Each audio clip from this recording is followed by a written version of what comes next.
Well, I'm 100%, you know,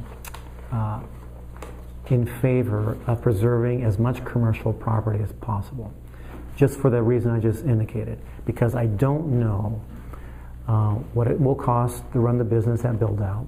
I don't have the data from the state, and it's really interesting because I've asked budgeting, I've asked our tax folks.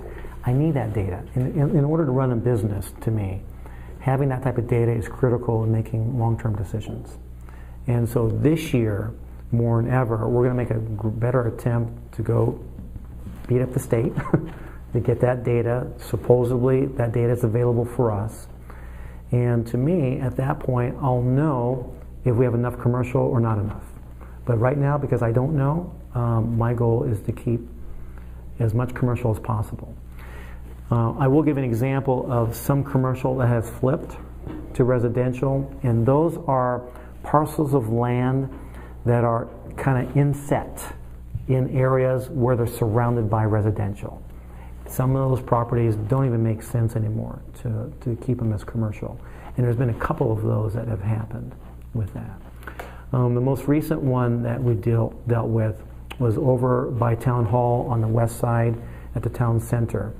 There was some property directly north of the theater. It's just along the canal.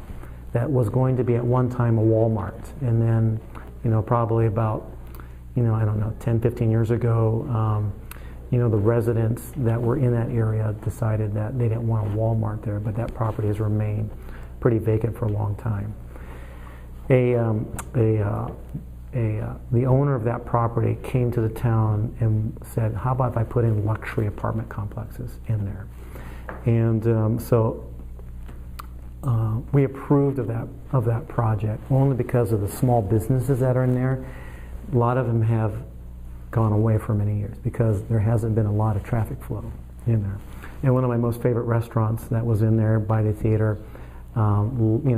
closed down because there was just not enough traffic flow in there.